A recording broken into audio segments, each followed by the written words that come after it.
कुछ खबरें खेल के मैदान से। पाकिस्तान स्पोर्ट बोर्ड ने तमगा जीतने वाले ओलंपियंस और आलमी चैंपियंस के लिए गोल्ड मेडल कार्ड जारी करने की मंजूरी दे दी। गोल्ड कार्ड जारी करने का मकसद बैनुल अक़वामी सतह पर उनकी कामयाबियों को तस्लीम करना और उनको एजाज देना है। PSB के एक नोटिफिकेशन के मुताबिक गोल्ड कार्ड पाकिस्तान की खेलों की मैरास में खिलाड़ियों की शराकत के लिए शुक्रगुजारी के निशान के तौर पर आम काम है।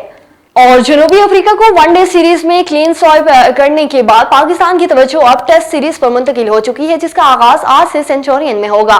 पाकिस्तान के प्रोडेंस देश में रिकॉर्ड काफी मायूस कुन है। उसने यहां पर 15 टेस्ट मैच खेलने और उनमें से सिर्फ 2 में कामयाबी हासिल की है।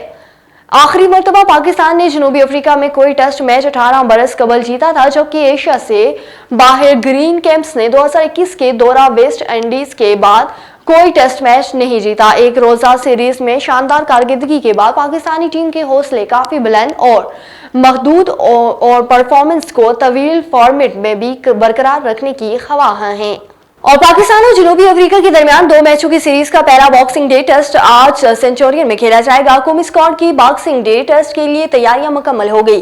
खिलाड़ियों ने बैटिंग, बॉलिंग और फील्डिंग की जिम कर प्रैक्टिस की। कौमी टीम के कप्तान शान मसूद ने कहा कि यहाँ की कंडीशन फास्ट बॉलर्स और बैटर्स के लिए साजगार है। जनूबी अफ्रीका के खिलाफ पहले टेस्ट मैच में पाकिस्तान 4 फास्ट बॉलर के साथ मैदान में उतरेगा, जबकि टीम में 7 बैटर्स शामिल किए जाएंगे।